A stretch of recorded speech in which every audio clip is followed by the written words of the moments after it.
अब आपके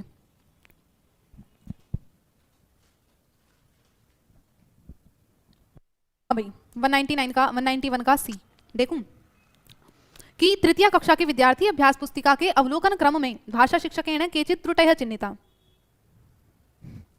कि भाषा शिक्षा से संबंधित कुछ त्रुटियों को चिन्हित करती है और उसके बारे में वो अनुभव करती है कि शिशव अवधानेन त्रुटयः कुर्वन्ति कि बच्चे क्या है अनवधाने यानी कि गलती असावधानी पूर्वक गलतियां कर देते हैं अथवा शिशव त्रुटयः कुर्वन्ति पुनः कुर्वन्ति अतः शिक्षक तान दंड न दंडयति कि बच्चे बार बार गलतियां करते हैं जब तक अध्यापक उसको दंडित न कर दे। और यहाँ सी पर जा रहे हैं कि शिशून त्रुटयः स्वाभाविकः, बिल्कुल सही बात है, गलतियां क्या है स्वाभाविक है और वो अवबोधन स्तर की द्योतक है कि बच्चे क्या है गलतियां अधिगम का क्षेत्र हैं, गलतियां क्या है दिखाती हैं सिखाती हैं कि हाँ बच्चा सीख रहा है। ठीक है, वाइगॉत्स्की अनुसारम शिशवः समवयस शिशुभिः सार्धम सामाजिक अंतर्क्रियाया शिक्षन्ति भाषा शिक्षकः कुर्यात्।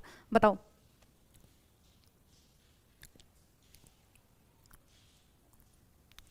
है समवयस्क शिशु भी सार्धम यानी कि अपनी उम्र के हम उम्र बच्चों के साथ सामाजिक अंतरक्रिया के माध्यम से सीख जाते हैं। तो भाषा शिक्षक को क्या करना चाहिए है ना, वाइगॉत्स्की के अनुसार वाइगॉत्स्की कहते हैं कि शिशु जो है अगर अपने समवयस्क बच्चों के साथ भी संपर्क में आता है तो भाषा को सीख जाता है। तो अगर आप भाषा शिक्षक हैं तो आप क्या करेंगे, बोलो तो है मैम जी नहीं जाएंगी। अच्छा हाँ भाई समझा करो। हाँ देखो पाठ योजना एतादृशी भवेत यत्र बालाः पृथक पृथक उपविशन्ति कि पाठ योजना ऐसी हो कि बच्चे क्या है अलग अलग दूर दूर बैठे और परस्पर सम्मिलितान वार्तालाप च वारयतु परस्पर वार्तालाप करने को वारयतु हटा दें। तो भाई अगर बच्चे परस्पर संप्रेषण ही नहीं करेंगे तो भाषा कैसे सीखेंगे। तो ये तो आप काट दो, पहले वाला काट दिया। सम्मिलनम वारयतु पाठयोजनम क्रीडायां वार्तायाः च निषेधः कि बातचीत करने को निषेध कर मना कर दिया। सम्मिलनम परस्पर मिलना और क्रीड़ा करने का निषेध कर दोगे तो भाई वाइगॉत्स्की कहते हैं आप सामाजिक अंतःक्रिया करके भाषा सीखते हो और हम अंतःक्रिया करने को हटा रहे हैं तो नहीं सीखेगा। अनुशासन स्थापित करोगे नहीं तो बचता क्या है डी कि युग्म कार्य और समूह कार्य की योजना होनी चाहिए जिससे बच्चे क्या है समवयस्क अंतःक्रियासु शक्नुवन्ति कि जब हम समूह में कार्य करवाएंगे तो बच्चे क्या है अपने समवयस्कों के साथ अपने सहपाठियों के साथ अंतःक्रिया कर सकते हैं और भाषा को अच्छे से सीख सकते हैं, है ना। सही जवाब है कि नहीं है। चलो अधोलिखितेषु व्यवहारेषु भाषा शिक्षके किम उपयुक्ततमम्, निम्नलिखित व्यवहार में भाषा शिक्षक को के लिए क्या उपयुक्ततम है। का प्रावधान उपयुक्त पूछा है, सही पूछा है तो कठोर कक्षा का प्रावधान हम नहीं करेंगे या भाषा कक्षायाम सर्वे छात्रा कक्षायाम स्वीकृतम समादृतम, क्या बात है क्या बात है, सी बहुत शानदार कि बच्चे अपने आप को स्वीकृत महसूस करें कक्षा में। यही तो है आदर्श कक्षा कैसे होती है कि बच्चे क्या है अपने आप को स्वीकृत और समादृतम यानी कि अपने आप का सम्मान कि अपने आप को समादृत आदर अपना सम्मान पूर्वक अपने आप को सम्मानित महसूस करें और स्वीकृत महसूस करें।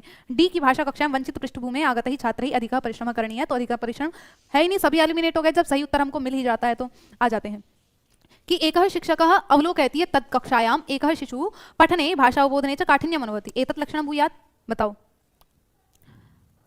कि एक शिक्षक देखता है कि उसकी कक्षा में एक शिशु क्या पढ़ने में और समझने में भाषा को पढ़ने में कठिनता का अनुभव करता है। अब देखो पढ़ने में कठिनता है तो ये कौन सा वैकल्य है, जब पढ़ने में कठिनता है तो ये पठन वैकल्य होगा, है ना। क्या होगा तो कहेंगे पठन वैकल्य आपका सी ऑप्शन। गणन वैकल्य जब गिनने में आपको दिक्कत होती है, लेखन वैकल्य लिखने में, और डिस्प्रैक्सिया यानी कि गति समन्वय वैकल्य। डिस्प्रैक्सिया क्या है, गति समन्वय वैकल्य मोटर विकार है कि आपको हाथों में और आंखों में समन्वय में दिक्कत होती है। आप बटन लगाने में फीता बांधने में इसको जल्दी समझ जाते हैं तो हाथ के और आंखों के संयोजन में आपको दिक्कत होती है। आ जाओ पंचम कक्षायाः शिक्षकः स्वछात्रान् तेषाम् आरेखानि पद्यानि कथाः अभ्यास पृष्ठानि अन्य सामग्री च सत्र प्रयोजने निर्मित पुटकमध्ये निधातुं निर्दिशति एतावन्ति पुटकानि किं कथयन्ति। पुटकानि किं कथयन्ति, किमस्ति पुटकं, किं यूयं जानीतः न वा। पुटक का मतलब क्या होता है, देखो पुटक का मतलब होता है मतलब संग्रह, है ना, एक जगह कुछ चीज एकत्रित हो गई, संग्रह संचय, ये पुटक कहलाता है।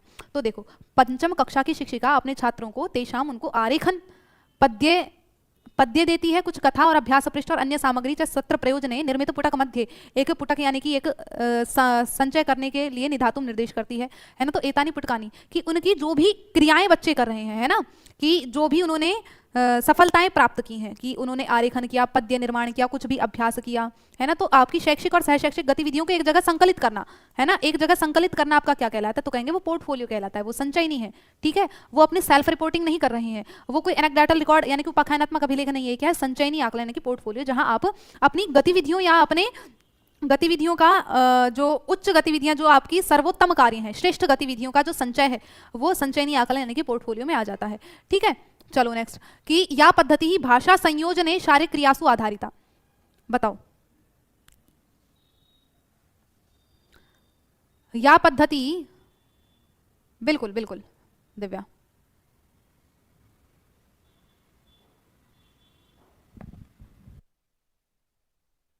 बी पर जा रहे हैं। चलो देख लेते हैं, बी है कि आपका सही है। देखो, या पद्धति, जो पद्धति भाषा संयोजन में शारीरिक गतिविधियों पर आधारित है। भाई शारीरिक गतिविधि आपकी टोटल फिजिकल रेस्पॉन्स है ना, ये क्या है, टोटल फिजिकल रेस्पॉन्स, तो उसको क्या कहेंगे, संपूर्ण शारीरिक प्रतिक्रिया। क्या कहेंगे, तो कहेंगे संपूर्ण शारीरिक प्रतिक्रिया आपका हो जाता है। और आपका आगे चलते हैं 197, आधारभूत साक्षर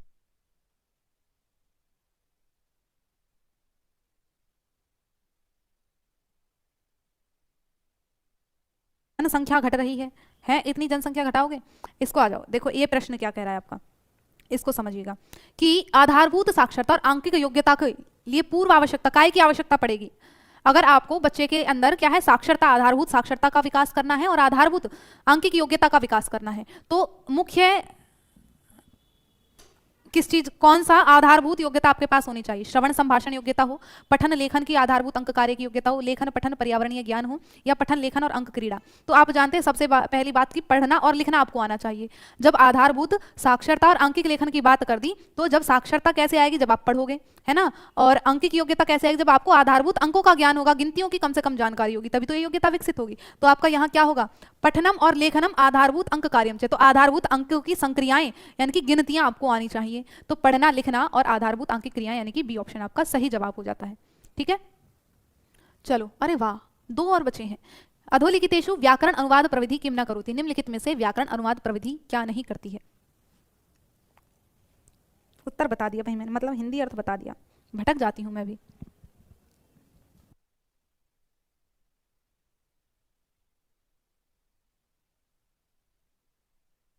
मतलब व्याकरण को देखकर आप क्या करोगे, क्या करोगे, गलत लगा दोगे। भाई व्याकरण अनुवाद प्रविधि है, तो यहाँ व्याकरण का शिक्षण करवाया जाता है, यहाँ आपको दूसरी भाषा व्याकरण के माध्यम से सिखाई जाती है, तो यहाँ तो व्याकरण को महत्व दिया जा रहा है। नकारात्मक पूछा है, मातृभाषा के शिक्षण को उत्साहवर्धन किया जाता है, बिल्कुल किया जाता है।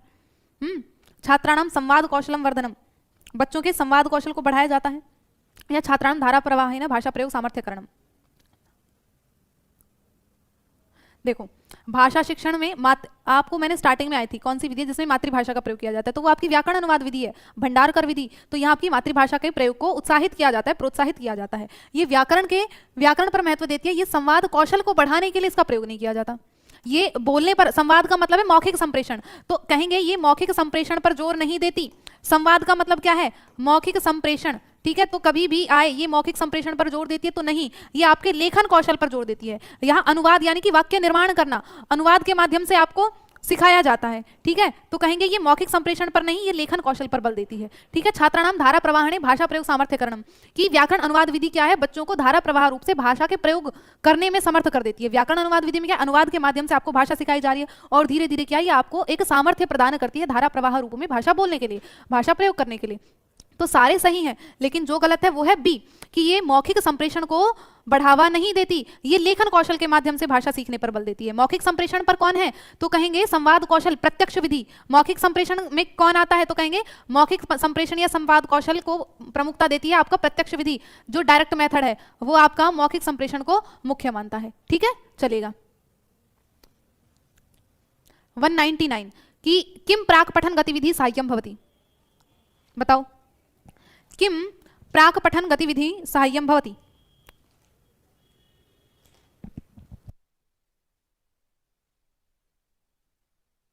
अनुमान लगाना सबसे पहले पहुंच जाओ, जब अनुमान लगवाया जाए आपका तो वो समझो पूर्व पठन गतिविधि, तो पूर्वानुमानम कृतकस्य उपयोग, पूर्वानुमान करने का उपयोग करना। ठीक है, आपका क्या होगा, बी ऑप्शन सही जवाब। अब हम आ गए 200 पर, देखते हैं इसमें आपका क्या जवाब होगा, समझो और बूझो।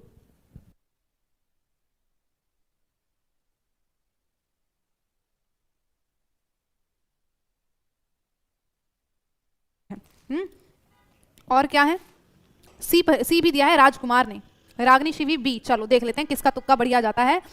पढ़ो, संचयनी आकलन किसको कहते हैं, पोर्टफोलियो को कहते हैं। अभी पीछे नहीं आया, संचयनी आकलन पोर्टफोलियो के विषय में कौन सी उक्ति समीचीन नहीं है, यानी कि नकारात्मक। ठीक है, यानी कि नकारात्मक पूछा है, कौन सी सही नहीं है। अब देखो कि संचयनी आकलन छात्र के ज्ञान के अर्जन का साक्ष्य प्रदान करता है, या बिल्कुल सही बात है भाई, बच्चे ने कितना ज्ञान अर्जन किया है, वो पोर्टफोलियो आकलन है। कहते हैं ना कि आकलन की सर्वोत्तम विधि क्या है, तो पोर्टफोलियो सर्वोत्तम विधि, क्योंकि उसमें बच्चों की उत्कृष्ट गतिविधियों का आकलन होता है। ठीक है, जितना भी उसने उत्कृष्ट प्रदर्शन किया है। स्वतंत्राधिकम प्रयच्छति, अधिक स्वतंत्रता को मतलब देती है। या छात्राणाम विचार सामर्थ्यम पोषयति, स्वमूल्यांकनाय सहायतम करोति, ये बच्चों के खुद के मूल्यांकन में भी सहायता करती है। और संचयनी आकलन छात्राणाम ज्ञान अर्जन से एककालिक आकलन, तो ये एककालिक आकलन नहीं है, ये है सर्वकालिक आकलन। इसको हम कभी भी प्रयोग में ला सकते हैं जब भी आकलन करना हो। तो ये एककालिक आकलन नहीं है, क्या कहेंगे, ये कोई एककालिक आकलन नहीं है। तो इसलिए नकारात्मक पूछा और आपका डी ऑप्शन सही जवाब हो जाता है। क्या कहेंगे, तो आपका डी ऑप्शन सही जवाब हो जाता है। बहुत शानदार, बहुत लाजवाब तरीके से आपने 2 प्रश्नों मतलब 200 प्रश्न, 2 कह रही हूँ, 200 प्रश्नों को मेरे साथ यहाँ समाप्त किया है। तो और भी, पर चलो मैं रहम कर लेती हूँ तुम पे। आपके गद्यांश पद्यांश, ठीक है, गद्यांश करें, आ जाओ गद्यांश की तरफ।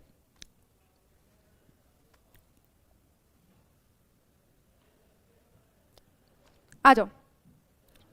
फिर लास्ट में एक क्वेश्चन मैं आपको होमवर्क दूंगी, ठीक है, लास्ट में एक क्वेश्चन होमवर्क के लिए दूंगी। भागो मत ना, भग मत जाइए, ठीक है। धन्यवाद मान लिया, धन्यवाद, लेकिन धन्यवाद तभी लूंगी, पहले पूरी क्लास तक जुड़े रहो। आधा घंटा और लगेगा, बस आधा घंटा, और फिर सेशन को यहीं समाप्त करेंगे, ठीक है। फिर यहाँ हम अपने सेशन को यहीं समाप्त करेंगे। चलिएगा,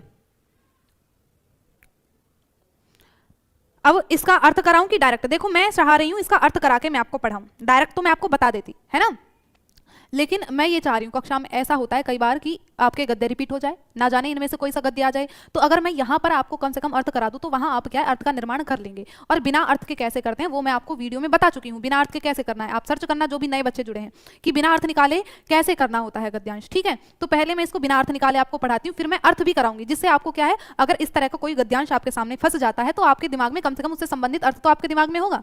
वो बिना अर्थ निकालने की बात जब है जब गद्यांश अपरिचित आ जाए, है ना, समय बचाना है, तो आप इसलिए क्या करिएगा, आप बिना अर्थ निकाले पढ़िएगा। क्या बात है केसी त्यागी मैम, मेरा हिंदी नहीं संस्कृत नहीं है फिर भी पढ़ रहा हूँ, कितनी लगनशीलता है? देखो इस वाले गद्यांश को मैं बिना अर्थ निकाले आपको बताऊंगी, फिर उसके बाद मैं इसका अर्थ निकालूंगी। देखो वैश्यः किमर्थम, आपको क्या करना है अगर आपको अर्थ नहीं निकालना, ठीक है, चलेगा। मैम जी आपकी खड़ी हो जाती हैं और आपको बिल्कुल विस्तार में इनको बताते हुए चलते हैं।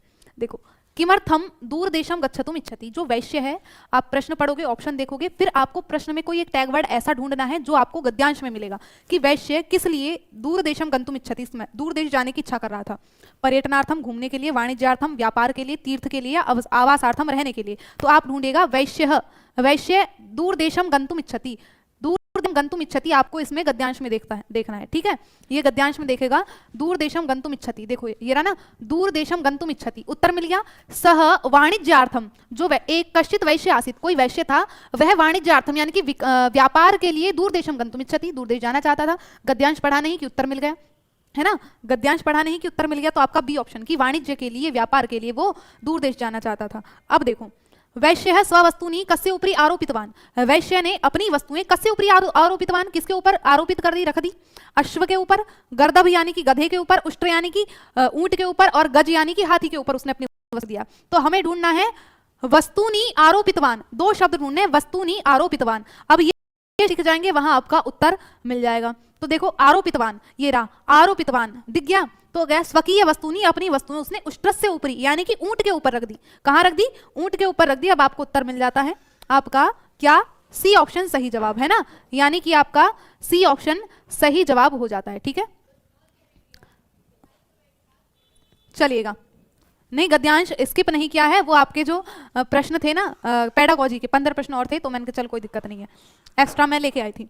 कति दिनानी गतानी आहारः समाप्तः जातः, कितने दिन से आहार जो है समाप्त हो गया था। तो अब देखना है आहारः समाप्तः जातः, ये कहां पर है, आहारः समाप्तः जातः, देखो भाई आहारः सर्वः समाप्तः, ये कहा आहारः सर्वः समाप्तः। तो वैश्य से समीपे आहारः स्वल्प एव आसीत्, तो 5 दिनानि गतानि, 5 दिन बीत गए और आहारः सर्वः समाप्तः, यानी कि 5 दिनों में उसका आहार जो भोजन था वो समाप्त हो गया। तो कति दिनानि, तो कहेंगे 5 दिनानि, ए ऑप्शन आपका सही है, ठीक है, बढ़िया है, चलेगा। मैम कभी कभी तो पद्यांश में मिलता ही नहीं है उत्तर, पद्यांश नहीं आता है गीता, अगर आपने लैंग्वेज 2 में संस्कृत ली है तो वहां पद्यांश नहीं मिलेगा, उस बात से आप निश्चिंत रहें। वैश्य ने मार्ग मध्य किम संप्राप्ता, वैश्य को मार्ग के बीच में क्या दिखाई दिया।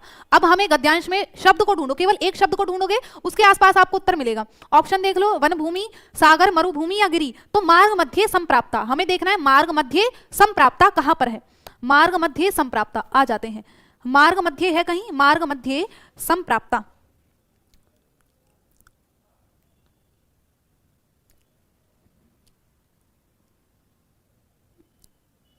कहाँ है संप्राप्ता?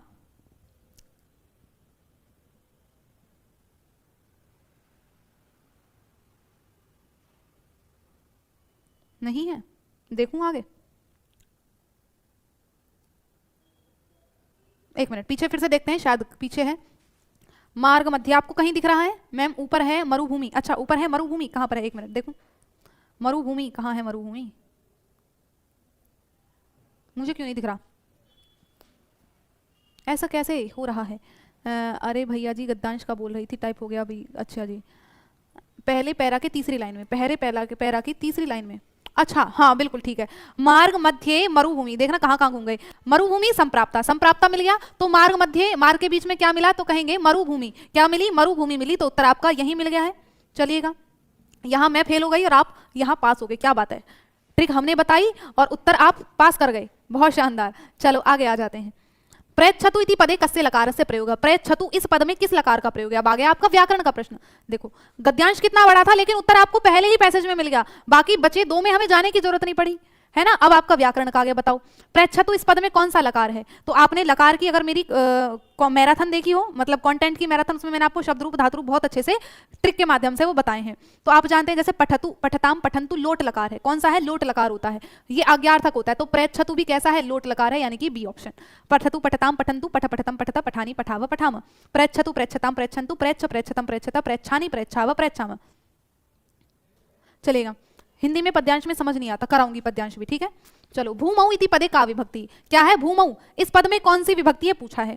अब आपको विभक्तियों की पहचान कैसे करनी थी भाई? आपको पहले मूल शब्द की पहचान करनी है। भूमौ में मूल शब्द क्या हो सकता है? आप विचारोगे दिमाग में। भूमौ यानी कि भूमि को कह रही है। किसकी बात की जा रही है? भूमि की बात की जा रही है। अब ये शब्द कैसा है? ये अकारांत है, इकारांत है। तो हमने देखा इसके अंत में मैं क्या है? ई है। ये कैसा है? इकारांत है। और इकारांत के लिए आपने किसके हरि के रूप याद करे हैं? क्या बन रहा था? हरऊ। हरऊ किसमें बनता है? सप्तमी एक वचन। सप्तमी में बनता है तो आपका हो गया ए, सप्तमी एक वचन, ठीक है। चलिएगा, बहुत शानदार। आ जाओ। अनुग्रह इति शब्द से पर्याय। अनुग्रह इस शब्द का पर्यायवाची क्या हो सकता है? देखो, क्रोध इसका पर्यायवाची नहीं है। ये रोष, रोष भी क्रोध को कहते हैं, प्रीति प्रेम को कहते हैं। अनुग्रह कहते हैं भाई आप मुझ पर कृपा करो, है ना, कि भवता अनुग्रह करो तू। अनुग्रह यानी कि कृपा करना, और कृपा यानी कि अनुकंपा को कहते हैं। तो अनुग्रह से का पर्यायवाची क्या हो सकता है? तो कहेंगे अनुकंपा। अनुग्रह का पर्यायवाची क्या होगा? तो कहेंगे अनुकंपा करना, कृपा करना। चलेगा। अनुसृत्य इति पदे प्रयुक्त कृदंत प्रत्यय। अनुसृत्य इस पद में कौन सा प्रत्यय है? आप जानते हैं त्वा प्रत्यय के अंत में त्वा शेष बचता है। क्या इसमें त्वा है? नहीं है। क्षत्रिय प्रत्यय के अंत में अत शेष बचता है, जैसे पठत, पठन, पठंती, तो आपका अत है, इसमें नहीं है। शानच का आन बचता है, जैसे आपका लिखमान है ना, तो आपका आन बचता है। तो ल्यप प्रत्यय का य बचता है आपका। कौन सा? यह है शेष अंत में, तो ल्यप का यह शेष बचता है और पूर्व में उपसर्ग होता है। तो इसमें इसकी जो अगर पूरे प्रकृति प्रत्यय पूछे जाएंगे तो अनु उपसर्ग है, सृज धातु है, और क्या है? सृज धातु है, और क्या है? तो कहेंगे ल्यप प्रत्यय आपका हो जाता है। और यहाँ आपका डी ऑप्शन सही जवाब हो जाएगा, ठीक है। चलेगा, बहुत बढ़िया। आ जाओ इधर। तो ये गद्यांश हो गया। चलो अब पिछले वाले का अर्थ बताऊं? रहने दो। चलो एक बार अर्थ बता देती हूँ मैं जल्दी जल्दी, थोड़ा सा आपको समझ में आ जाएगा, है ना। अर्थ में बता देती हूँ क्या ही करना है। अब मैं अगले वाले जो गद्यांश है आपको अर्थ के माध्यम से कराऊंगी, ताकि अर्थ आपके दिमाग में बैठ जाए। यहाँ मैं बता तो रही हूँ, अब वहां अर्थ निकालना भी आप थोड़ा थोड़ा सीख जाएंगे। कश्चित वैश्य आसीत, कोई वैश्य था, वह वाणिज्यार्थम, वह व्यापार के लिए दूर देशम गंतुम इच्छति, दूर देश जाना चाहता था। सह स्वकीय वस्तुनि उष्ट से ऊपरी आरोपितवान, उसने अपनी वस्तुएं ऊंट के ऊपर आरोपित कर दी। प्रयाणाय उद्यतः, प्रयाण के लिए यानी कि जाने के लिए तत्पर हो गया। मार्ग मध्य मरुभूमि संप्राप्ता, मार्ग के बीच में उसको मरुभूमि यानी कि रेगिस्तान की भूमि उसको नजर आई। और वैश्य से समीपे आहारः स्वल्पः ये वासित, वैश्य के पास थोड़ा सा ही आहार था। पंच दिनानि गतानि, 5 दिन बीत गए। आहारः सर्वः समाप्तः, सारा भोजन समाप्त हो गया। वैश्यः देवं प्रथितवान, वैश्य ने दैवम यानी कि देवता से प्रार्थना की कि भगवान आहारेण अनुगृह्णातु, आहार देकर यानी कि भोजन देकर हमारी मुझ पर कृपा कीजिए। 10 दिनानि व्यतीतानि, 10 दिन बीत गए। वैश्य आहारम न प्राप्तवान, वैश्य को आहार नहीं मिला। प्राप्तवान में क्या है? तवतु प्रत्यय, ठीक है। जलम अपि समाप्तम, जल भी खत्म हो गया है। कुत्र अपि जलम नास्ति, कहीं भी जल नहीं है। सर्वत्र अपि सिकता दृश्यते, सब जगह क्या है? सिकता यानी कि बालू दिख रही है, रेत दिख रहा है, ठीक है। उग्रह सूर्य तापः पीड़यति, जो उग्र सूर्य की जो गर्मी है, जो उग्र सूर्य ताप है वो पीड़यति, वो पीड़ित कर रहा है हमको। पुनः वैश्य दीनम भूत्वा प्रथितवान, पुनः फिर से वैश्य ने दीनहीन होकर फिर से प्रार्थना की। भगवान अन्नम नास्ति, अन्न नहीं है। जलम अपि नास्ति, जल भी नहीं है। कृपया अन्नम जलम च प्रयच्छतु, कृपया अन्न और जल तो प्रदान कर दीजिए। पुनः दिनत्रयम समाप्तम, फिर से 3 दिन समाप्त हो गए। अन्नम नास्ति, अन्न नहीं है। वैश्य एकम पदम चलितुम न शक्तवान, जो वैश्य वो एक भी पग आगे जाने में समर्थ नहीं है। सह भगवंतम निर्भत्स्य भगवान भक्त प्रिय नास्ति, उसने भगवान को भर्त्स्य यानी कि भर्त्सना करते हुए, ताड़ना करते हुए क्या कहा कि भगवान भक्त प्रिय ना, आप भक्त प्रिय नहीं है। भवतः हृदयम कठिनम, आपका हृदय कैसा कठोर है। पातुम जलम अपि न प्रयच्छति भवान, आप पीने के लिए जल भी नहीं दे पा रहे हो, है ना। तो पुनः दिन त्रयम अतीतम, फिर से 3 दिन बीत गए। वैश्य से हस्तयो पादयोश्च शक्ति एव नास्ति, उसके हाथ पैरों में शक्ति नहीं रही। वैश्य से वाहन उष्ट्र भूमौ पतित, जो वैश्य उसका वाहन ऊंट भी भूमि पर गिर गया। दीनतया उष्ट्र पश्यन् अस्ति, अब जो उष्ट्र है ऊंट है वो दीनता से देख रहा है। उष्ट्रस्य अपि जलापेक्षा, उस ऊंट को भी क्या है अब पानी की आवश्यकता हुई, ठीक है। तो वैश्य से हृदय करुणा उत्पन्न, वैश्य के हृदय में क्या है करुणा उत्पन्न हो गई। वैश्य चिंतितवान, उसको चिंता हुई कि एतावत पर्यंतम अहम स्वविषय एव चिंतितवान, कि अब तक मैं क्या है केवल अपने बारे में मुझे चिंता हो रही थी, केवल स्वविषय एव चिंतितवान। एष उष्ट्र मम भारवहति, ये जो ऊंट है ये तो मेरे भार को वहन कर रहा है। मम उपकारम करोति, मेरा उपकार करता है। इदानीम उष्ट्रः मरणावस्थायाम अस्ति, और अब ये जो ऊंट है ये मरने के आसन निकट पहुंच गया है। भगवान प्रसीदतु, हे ईश्वर आप कृपा करें। भवतः अनुग्रह न भविष्यति, आपकी अनुग्रह नहीं होगा, आपकी कृपा नहीं होगी। चेत तो उभयो मरणम भविष्यति, दोनों का ही मरण हो जाएगा। तस्मिन् दूरे जलस्य शब्द श्रुतः, अब उसने दूर से ही जल शब्द पानी की ध्वनि उसको सुनाई दी। वैश्य कष्टेन उत्थितवान, जो वैश्य है वो कष्ट पूर्वक उठा और शब्दम अनुसृत्य, जहां से उसको शब्द की यानी कि पानी की ध्वनि आ रही थी उसका अनुसरण करते करते वह पहुंच गया। और उष्ट्रम अपि नीतवान, और ऊंट को भी ले गया। तो उष्ट्राय जलम दत्तवान, ऊंट को उसने जल दिया और स्वयं जलम पीतवान, और खुद भी जल पी लिया। समीपे फलानी आसन, समीप में ही क्या थे फल भी थे। तो तानी सह भक्षितवान, उनको उसने खा लिया। और उष्ट्राय अपि आहारम दत्तवान, और ऊंट को भी आहार दे दिया। केवलम स्वार्थम चिंतयतु पुरुषम भगवान अपि न अनुगृह्णाति, यानी कि केवल जो पुरुष, जो इंसान स्वार्थ अपनी चिंता करता है उसकी भगवान भी अनुग्रह, उस पर अनुग्रह नहीं करते भगवान भी। यह परहितम न भी चिंतयति, जो खुद दूसरे का हित भी सोचता है। तद विषय भगवान अपि शीघ्रम प्रसीदति, उसके विषय में भगवान भी क्या है शीघ्र प्रसन्न हो जाते हैं। जैसे कि अगर आप स्वार्थी होकर केवल खुद वीडियो देख रहे हैं, औरों को शेयर नहीं कर रहे, तो तुम केवल स्वार्थ सोच रहे हो, स्वार्थ के बारे में। अगर दूसरों के बारे में सोचोगे तो भाई ईश्वर भी प्रसन्न हो जाएगा, है ना। तो सेशन को लाइक शेयर करते रहो और चैनल को सब्सक्राइब कर दो और आगे बढ़ो। चलो हो गया आपका गद्यांश। चलेगा अब अगले वाले गद्यांश की तरफ बढ़ते हैं, ठीक है। चलो, आसीत कश्चित चंचलो नाम व्याध, आसीत का मतलब है था, कौन, एक चंचलो नाम व्याध, चंचल नाम का व्याध, यानी कि बाघ की बात की गई है, ठीक है। पशु सॉरी बाघ नहीं, शिकारी। व्याध किसको कहते हैं, शिकारी को कहते हैं। एक चंचल नाम का शिकारी था। पक्षी मृगादि नाम ग्रहणेन सह स्वीयाम जीविकाम निर्वाहयति, इसमें कि वो पक्षी और मृगों को ग्रहण करके यानी कि पकड़ के अपनी जीविका का निर्वाहन करता था। एकदा सह वने जालम विस्तीर्य आगतवान, एक दिन वह वन में जाल को विस्तीर्य फैलाकर आगतवान आ गया। अन्यस्मिन् दिवसे प्रातः काले यदा चंचलः वनम गतवान तदा सह दृष्टवान, अन्यस्मिन् दिन में यानी कि दूसरे दिन, प्रातः काले सुबह के समय, यदा चंचलः जब चंचल वनम गतवान वन गया, तदा सह दृष्टवान उसने देखा, यद कि तेन विस्तारिते जाल, उसके द्वारा फैलाए हुए जाल में, ठीक है, क्या है दौर्भाग्यात एक व्याघ्रबद्ध, कि दुर्भाग्यवश एक बाघ उसमें आ गया है, ठीक है। मैम सेकंड भाषा में संस्कृत है, पद्यांश नहीं आएगा, नहीं आएगा। मैं कई बार बता चुकी हूँ, 1000 बार बता चुकी हूँ। सेकंड लैंग्वेज में आपने कोई भी भाषा ली हो, आपको दोनों ही गद्यांश मिलेंगे, पद्यांश नहीं मिलेगा, ठीक है। श्वेता, क्या आपने सेकंड लैंग्वेज में, फर्स्ट लैंग्वेज में ली है संस्कृत, ये बताओ। स अचिंत्यत, उसने सोचा व्याघ्र माम खादिष्यति, उसने सोचा जो बाघ है ये मुझे खा जाएगा। अतएव पलायनम करनीयम, इसलिए यहाँ से भाग जाना चाहिए। व्याघ्र न्यवेदयत, जो बाघ है उसने निवेदन किया, भो मानव, हे मानव, कल्याणम भवतु ते, तुम्हारा कल्याण हो। यदि त्वं माम मोचयिष्यसि, यदि तुम मुझको मुक्त कर दोगे, तर्हि अहम त्वाम न हनिष्यामि, तो मैं तुमको मारूंगा नहीं। तदा सह व्याधः व्याघ्रम जालात बहि निरसारयत, तदा तब उस व्याध शिकारी ने व्याघ्र को जल से जाल से बहि निरसारयत, निकाल दिया, ठीक है। तो व्याघ्र क्लांतः आसीत, व्याघ्र कैसा था, थका हुआ था, ठीक है। हाँ, हिंदी फर्स्ट है, संस्कृत सेकंड है, हाँ, तो क्यों दिक्कत ले रहे हो, संस्कृत में नहीं। अगर संस्कृत आपकी सेकंड लैंग्वेज है, ज्यादातर सभी बच्चों की लैंग्वेज सेकंड संस्कृत है, ठीक है। ज्यादातर सभी बच्चों की सेकंड लैंग्वेज संस्कृत है, तो आप निश्चिंत रहिएगा, आपको पद्यांश नहीं मिलेगा, केवल और केवल गद्यांश। हिंदी की बात करोगी तो हिंदी की अभी आपकी मैराथन 8 तारीख में समाप्त हो जाएंगी, तो स्पेशल गद्यांश और पद्यांश, ज्यादा से ज्यादा गद्यांश से भी ज्यादा आपके पद्यांश की प्रैक्टिस करवाऊंगी, ठीक है। चलो, तदा सह व्याध व्याघ्रम जालात बहि निरसारयत, उसने व्याघ्र को जल से बाहर निकाला। व्याघ्र क्लांत आसीत, वो व्याघ्र जो बाघ है वो थका हुआ था। सोवदत, उसने कहा, भो मानव, हे मानव, पिपासा अहम, मैं पिपासा यानी कि प्यासा हूँ। जलम आनीय मम पिपासाम शांत शस्य, मतलब मेरे प्यास को बुझाने के लिए जल को लाइएगा। व्याघ्र जलम पीत्वा पुनः व्याधम अवदत, व्याघ्र ने जल को पीकर फिर से व्याध से कहा, शांता में पिपासा, कि मेरी प्यास जो है सांप्रतम अब क्या है शांता, शांत हो गई है। बुभुक्षितो अस्मि, अब क्या है मैं भूखा हूँ। इदानीम अहं त्वं खादिष्यामि, भाई देखो कितना चालाक था बाघ, उसने कहा अब मेरी प्यास तो शांत हो गई, अब मुझे भूख लग रही है, अब तो मैं तुझे खाऊंगा, ठीक है।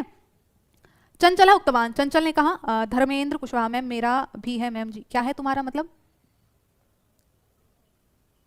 मैम आपसे बात करनी है, प्लीज कंफ्यूजन मिटाना है। बात करनी है तो आप मुझको इंस्टाग्राम पे मैसेज कर लेना या टेलीग्राम पे मैसेज कर लेना, ठीक है। चंचल उक्तवान, चंचल ने कहा अहम त्वत्कृते धर्मम आचरितवान, मैंने तुम्हारे लिए धर्म का आचरण किया है। त्वया मिथ्या भणितम, तुमने तो झूठ बोला है भाई, तुमने मेरे से कहा था मैं तुमको मारूंगा नहीं, तुम क्या है मुझे छोड़ दो और मेरे लिए पानी ले आओ।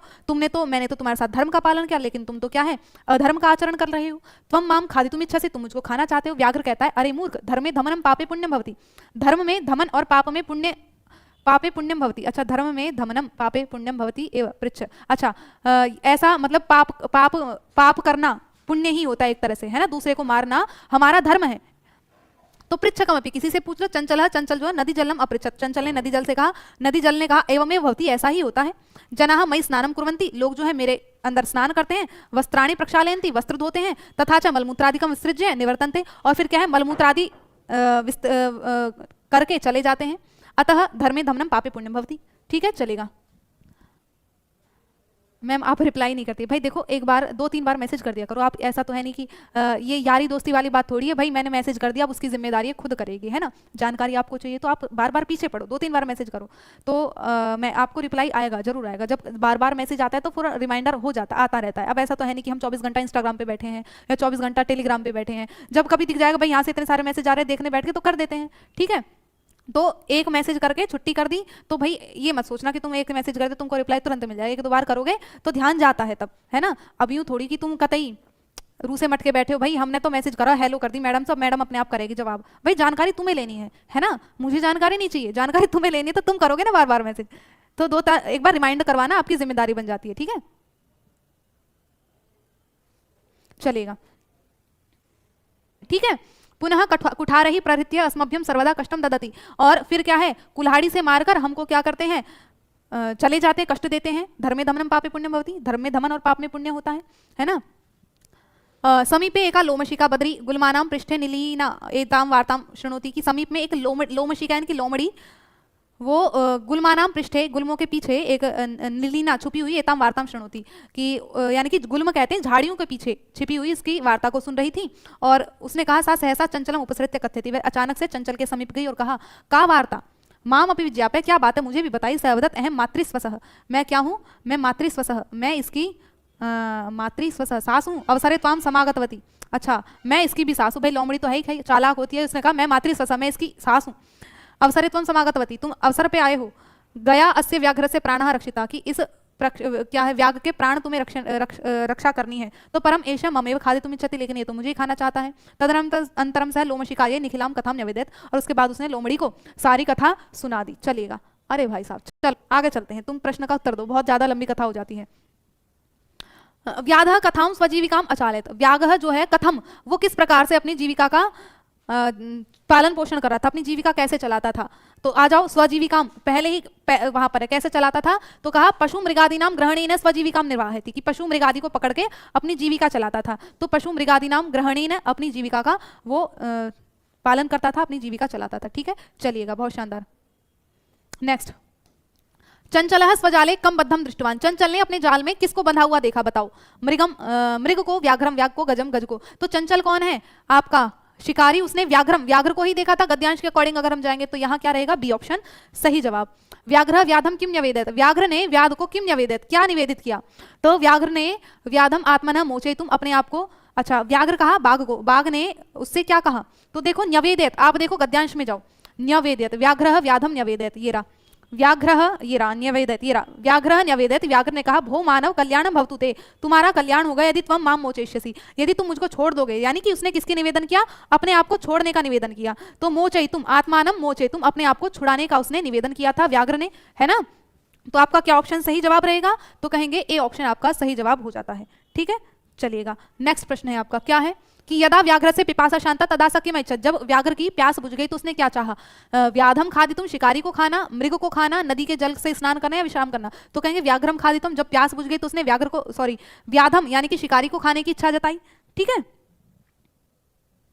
चलिएगा। नेक्स्ट आपका उपगम्य इत्यस्य शब्द से को अर्थ, उपगम्य से शब्द का अर्थ बताइएगा क्या होगा।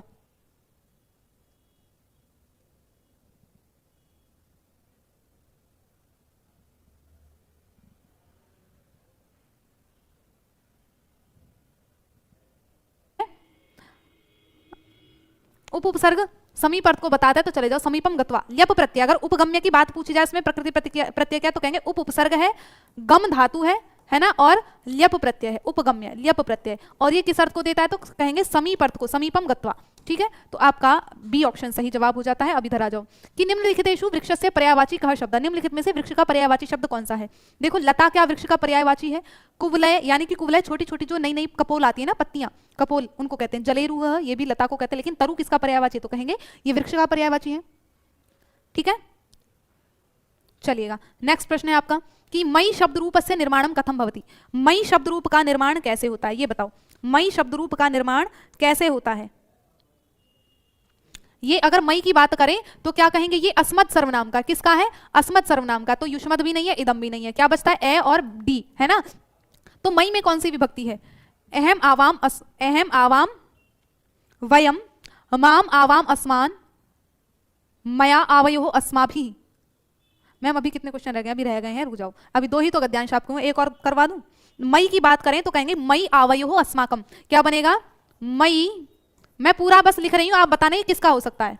मई आवयो अस्माकम, अस्मत् सर्वनाम है, इतना हम जानते हैं। तो मई आवयो अस्माकम किस में आ गया तो कहेंगे सप्तमी, सप्तमी एक वचन है ना, ये भी काट दो, ये भी हम काट देंगे। अगर तृतीया की बात करें तो तृतीया में क्या बनेगा, मया आवाभ्याम अस्माभि, मया आवाभ्याम अस्माभि, अस्माभि। तृतीया में ये शब्द आपके प्रयोग होते हैं। ठीक है, तृतीया में ये होता है, सप्तमी के तीनों रूप ये हैं कि मई आवयो अस्माकम। और कई बार आपके क्या है, तीन शब्द आपके पूछे जाते हैं, 3 या 4। मया की बात करें तो ये तृतीया का है ना। और वहीं अगर कहें मह्यम, कई बार मह्यम आता है आपका कि मह्यम में कौन सी विभक्ति है, तो मह्यम में आपकी चतुर्थी विभक्ति होती है। कौन सी होती है, चतुर्थी विभक्ति होती है। मया आपकी तृतीया विभक्ति है और मई आपकी सप्तमी है। तो अस्मत् सर्वनाम से संबंधित केवल ये 3 शब्द आप याद कर लीजिएगा कि अस्मत् सर्वनाम में अगर मया आया तो आपकी तृतीया विभक्ति, मह्यम आए तो चतुर्थी एक वचन, और मई आए तो सप्तमी एक वचन। ठीक है, मई आए तो सप्तमी एक वचन, मया और अस्माभि तो तृतीया, और मह्यम आपका चतुर्थी को दर्शाएगा। ठीक है, ये बस 2-3 शब्द है, इनको याद कर लेना, पूरे को याद करने की आवश्यकता है ही नहीं। उपसृत्य इत्यस्मिन् पदे निम्नलिखितेषु कः प्रत्यय है, प्रत्यय पूछा है इन्होंने।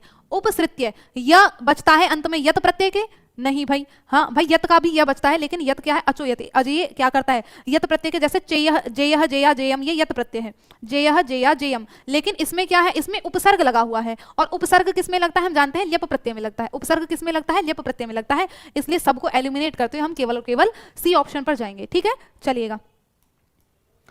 अच्छा, एक और गद्यांश आ गया, चलिएगा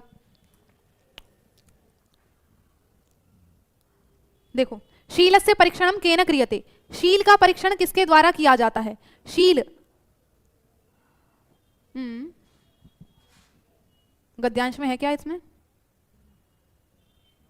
शीलस्य परीक्षणम केन क्रियते, शील का परीक्षण किससे किया जाता है। तो चलो गद्यांश में ढूंढते हैं शील परीक्षण, है ना। शील कहां पर आया है, गद्यांश में प्रयुक्त हुआ है। शील शब्द शायद आगे भी है, कहां पे है, ये ला, शीलम श्रेष्ठताम च द्योतयति, शीलस्य परीक्षणम केन क्रियते।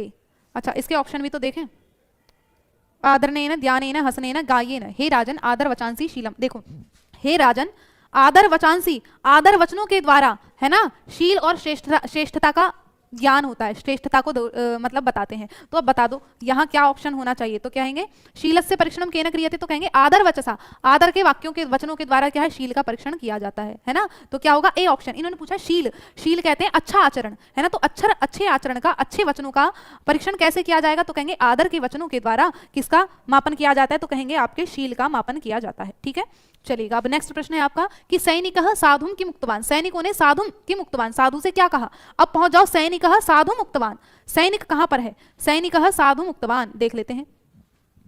सैनिकः साधुम अपश्यत, ठीक है, गर्वितः ध्यानमग्नः साधुम। अच्छा, सैनिकः, सैनिक ने ध्यानमग्नम साधुम, ध्यानमग्न साधु को अवदत कहा, रे अंध किम त्वम इतः आगतम, हे अंधे क्या तुमने इतः आगतम, इधर आते हुए अस्माकम राजानाम अपश्यत, हमारे राजा को देखा। तो सैनिक ने क्या कहा, हे अंधे, रे अंध, चलिएगा, क्योंकि वो साधु अंधे थे, उनको दिखता नहीं था। तो सैनिकों ने साधु से क्या कहा, तो कहेंगे रे अंध, उसको रे अंध, हे अंधे कहकर संबोधित किया था। ठीक है, चलिएगा।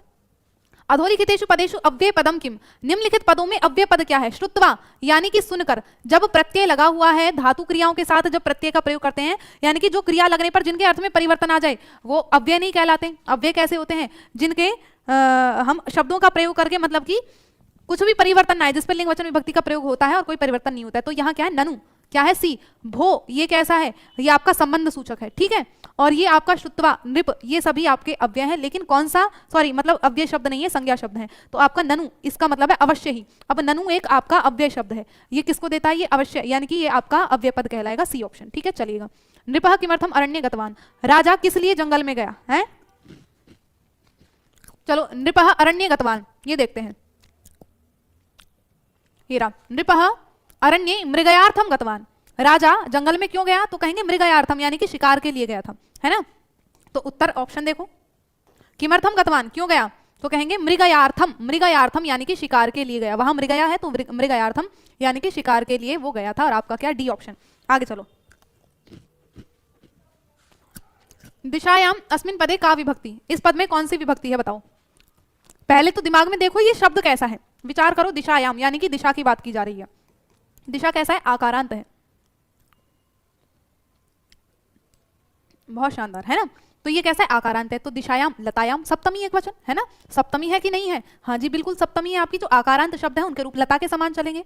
और मैं कंटेंट, जिसने भी नहीं देखे कंटेंट मेरा था, जरूर देखना उसको, बहुत हेल्प मिलेगी आपको जो पहली बार देख रहे हैं। चलो, सप्तमी एक वचन, अब आगे आ जाते हैं। कान अनुसरण राजाम दूरम अगच्छत, किसका अनुसरण करते हुए राजा दूर पहुंच चला गया, वन्य जीवों का, सैनिक का, सेवक का या रक्षक का अनुसरण करते हुए। तो देखेंगे राजा दूरम अगच्छत, राजा दूरम अगच्छत देख लेते हैं कहां है, दूरम, ये रहा, दूरम अगच्छत कैसे चला गया, तो आ गया वन्य जीवान अनुसरण, जो वन्य जीव है उनका अनुसरण करते हुए राजा दूर चला गया, ठीक है। वो कहां चला गया, वन्य जीवों का अनुसरण करते हुए दूर चला गया, क्योंकि भाई वो आखेट के लिए, शिकार के लिए ही तो गया था। तो राजा वन्य जीवों का अनुसरण करते हुए दूर गया था, न कि सैनिकों का अनुसरण करते हुए। वो तो बाद में सैनिक ढूंढते हुए राजा को पीछे पहुंचे हैं, ठीक है। तो आपका क्या होगा, ए ऑप्शन सही जवाब। आ जाओ, अन्वेषणार्थम इत्यस्य पदस्य शुद्ध विच्छेद, इस पद का शुद्ध विच्छेद क्या होगा बताइएगा, इस पद का शुद्ध विच्छेद आपके अनुसार क्या होगा।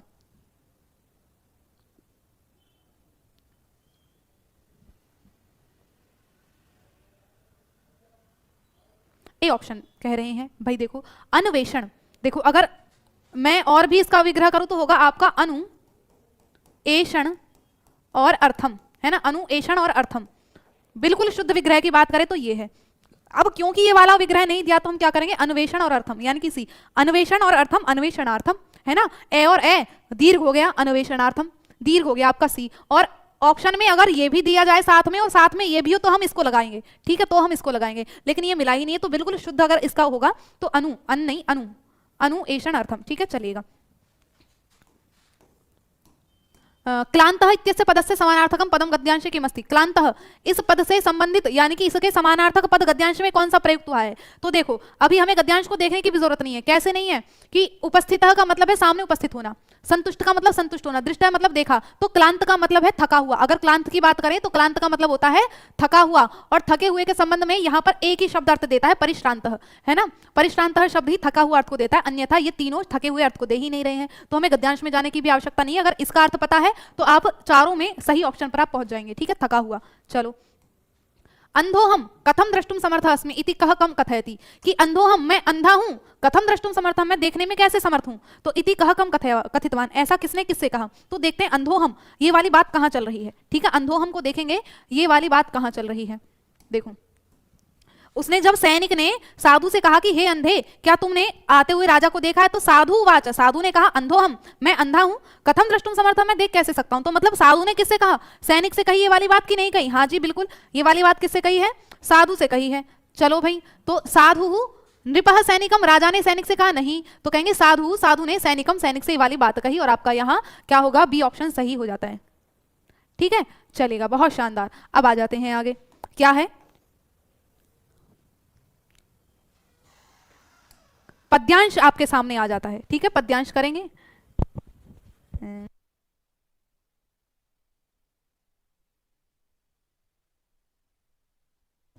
चलिए, साहित्य संगीत कला विहीन साक्षात पशु पुच्छ विषाणहीन, रहने दीजिए मैम, नहीं ये कर लो, इसके बाद समाप्त, पद्यांश कर लो फिर रहने देंगे, ठीक है। बहुत अच्छे श्लोक हैं, कि साहित्य संगीत कला विहीनः साक्षात् पशुः पुच्छ विषाणहीनः तृणं न खादन्नपि जीवमानः तद्भागधेयं परमं पशूनां। कि साहित्य संगीत कला से विहीन व्यक्ति कैसा है? साक्षात पशु पुच्छ विषाणहीन। जिस व्यक्ति के जीवन में साहित्य नहीं है, संगीत नहीं है, कला नहीं है, तो इनसे रहित व्यक्ति कैसा है? साक्षात पशु के समान है। बस क्या है, उसके पूंछ नहीं है और विषाण यानी कि सींग नहीं है, है ना। तो विषाण और पुच्छ से, सींग और पूंछ से रहित साक्षात पशु ही है ऐसा व्यक्ति जिसके जीवन में न संगीत है, न साहित्य है, न कला है। तो इससे रहित व्यक्ति कैसा है? वो पुच्छ और विषाण सींग से रहित एक पुरुष कह रही पशु के समान है। वो तृणम न खादन न पि जीवमान, वह तिनके को न खाते हुए भी जीवित रहता है। तद भागधेयम परमम पशुनाम, और ये पशुओं का एक भागधेय है, यानी कि पशुओं का ऐसा भागधेय कह लो या पशुओं की ही पहचान होती है। ठीक है। जयंती ते सुकृतोनि रस सिद्धा कविश्वरः नास्ति येषां येषः काये जरा मरणजं भयम्। अच्छा, जयंती ते सुकृतनो रस सिद्धा कविश्वरः, कि जयंती वे हमेशा जीवित रहते हैं, सुकृतिनः जो सुकृत करने वाले, अच्छे कर्म करने वाले, रस सिद्धा कविश्वरः जो कवि लोग हैं वो हमेशा कैसे जीवित ही रहते हैं, वो मरते नहीं है। नास्ति येषां येषः काये जरा मरणजं भयम्, यानी कि उन व्यक्तियों को अपने चाहे जरा यानी कि बुढ़ापे का, मरण का कभी भी भय नहीं सताता, क्योंकि उनका यश जो है वो मरणोपरांत भी निरंतर जीवित ही रहता है, निरंतर फैलता ही है। सिंह शिशुरपि निपतति मदमलिन कपोल भित्तिषु गजेषु प्रकृतिरियं सत्वतां न खलु व्यस्त तेजसः हेतु। चलो मैं तुम्हें बिना अर्थ के ही इसका अर्थ भी निकालना सिखा देती हूँ। कि पूछा कीदृशः जनः साक्षात पशु, कैसा व्यक्ति साक्षात पशु है? कैसा व्यक्ति? तो इसमें आया है साक्षात पशु पुच्छ विषाणहीन। वो कैसा है? तो कह देंगे पुच्छ विषाणहीन व्यक्ति क्या है? साक्षात पशु है। ठीक है, सब भग गए, गैल भग जाओ तुम भी। तेजसः हेतु क्या न भवति, तेजसः तेज का हेतु क्या नहीं होता? तो तेजसः को ढूंढेंगे पद्यांश में। देखो तेजसः हेतु कहां पर है? दानम भोगो नाशः तीसरा, ये रहा। देखो तेजसो हेतु, तो कहा वयः जो आपकी आयु है वो तेज का हेतु नहीं है, तो वयः तेजसः हेतु न भवति। न खलु वयः, तो क्या कहेंगे? वयः तेजसः हेतु न। आ जाओ। कवीश्वरः के सन्ति, कवीश्वर कौन कहलाते हैं? मूर्ख विद्वान रस सिद्ध कवि या अध्यापक। तो कवीश्वर की बात की है, देखो कवीश्वर कहाँ है? कवीश्वर कौन है? रस सिद्ध, जो रस सिद्ध है वो कवीश्वर कहलाते हैं। तो आपको तो यहाँ आपका क्या है? सॉरी, मतलब सी ऑप्शन, रस सिद्ध कवीश्वर कहलाते हैं। ठीक है, आ जाते हैं। तिस्रः गतयः कस्य भवन्ति, तीन गतियां किसकी होती हैं? तिस्रः गतयः, पद्यांश में ढूंढो कहां पर है तिस्रः गतयः। ये रहा, तिस्रः गतयो भवन्ति वित्तस्य, कि दानम भोगो नाशः तिस्रो गतयो भवन्ति वित्तस्य। वित्त की यानी कि धन की तीन गतियां हैं। दान कर दो, भाई आपके पास धन है तो उसकी तीन गतियां निश्चित है, या तो दान कर दो, दान कर दिया, या फिर उसका भोग कर लो। अगर ना तो तुमने दान किया या भोग नहीं किया तो फिर एक समय बाद वो नष्ट अपने आप हो जाएगा। तो तीन गतियां किसकी होती हैं? वित्त की यानी कि धन की होती हैं। तो आपका यहाँ क्या है? सी ऑप्शन सही जवाब हो जाता है। ठीक है, चलिएगा। मानवस्य श्रेष्ठ बंधु का अस्ति, मनुष्य का श्रेष्ठ बंधु कौन है?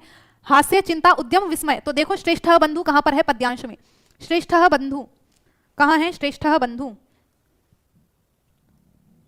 यो न ददाति न भुंक्ते आलस्यम ही मनुष्याणाम। देखो नास्ति उद्यम समो बंधु, यानी कि उद्यम परिश्रम के समान कोई आपका सगा भाई भी नहीं है। यानी कि परिश्रम करोगे, मेहनत आपकी सगी है और उससे ज्यादा कोई सगा दुनिया में कोई रिश्ते नाते है ही नहीं। अगर आपने मेहनत कर ली तो सब आपके सगे हैं। तो उद्यम समूह यानी कि परिश्रम के समान कोई आपका श्रेष्ठ बंधु है ही नहीं। तो आपका क्या हो जाता है? आपका उद्यमः, उद्यम के समान कोई श्रेष्ठ बंधु नहीं है। और ये आपका अंतिम प्रश्न है कि सिंह शिशुरपि कस्मिन् निपतति, सिंह शिशु होते हुए भी कस्मिन् निपतति, किसमें गिर जाता है? गजेषु भूतले पर्वते वने। तो देख लेते हैं। सिंह शिशुरपि, सिंह शिशुरपि निपतति मदमलिन कपोल भित्तिषु गजेषु, मदमलिन कपोल भित्तिषु गजेषु। तो देख लेते हैं इसका उत्तर क्या होगा। कहेंगे गजेषु, यानी कि ए ऑप्शन आपका, यहाँ गजेषु की बात आई तो ए ऑप्शन आपका C option, sorry A option सही जवाब हो जाता है। ठीक है, चलिएगा, सही बात है, चलेगा, बहुत शानदार। तो सेशन को यहीं समाप्त करते हैं। आपका हमने बहुत जानदार शानदार तरीके से आप जुड़े रहे लास्ट तक, तो आप सभी को भी बहुत बहुत धन्यवाद। आपने इतना बहुमूल्य समय अपना निकाला अपने बहुमूल्य से सेशन के लिए, है ना। तो सेशन कैसे लगा कमेंट बॉक्स में लास्ट में बाद में आप जरूर फीडबैक देके जाइएगा क्लास ऑफ होने के बाद। और अपने यार दोस्तों के साथ ज़्यादा से ज़्यादा शेयर करिए। और जिनके नंबर नहीं बढ़ रहे हैं भाई, निराश नहीं होना, मैं बार बार कह रही हूँ, आप अपना तरीका बदलो, है ना। बताया ना, साधनम परिवर्तितम वस्त्रम मित्राणी, मित्र भी बदल दिए, वस्त्र भी बदल दिए, साधन भी बदल दिए, लेकिन स्वभावस्तु तथा ही भैया आपका स्वभाव वैसा का ही वैसा है। तो अपना स्वभाव बदलिए, अपना तरीका बदलिए, विश्लेषण करिए, चीजों को चेंजेस लाइए, तभी चीजें परिवर्तित होंगी, नंबर बढ़ेंगे, अन्यथा कुछ नहीं है। तो अपने टैग वर्ड्स ढंग से याद कर लो। और मैंने बताया है कि भाई आपकी जो लैंग्वेज 2 की हिंदी है उसका ट्रांसलेशन देख लेना, सीधा आपका लैंग्वेज 2 वाली जो संस्कृत है वो पेडागोजी आपकी मिलेगी। तो ट्रांसलेशन देख लीजिएगा, चीजें सब बढ़िया हो जाएंगी। ठीक है, तो चलेगा, धन्यवाद, love you, take care, bye bye, बहुत सारा प्यार और ऐसे ही मेहनत आप करते रहिए। अब मिलते हैं फिर किसी दिन जल्दी से। धन्यवाद सभी को।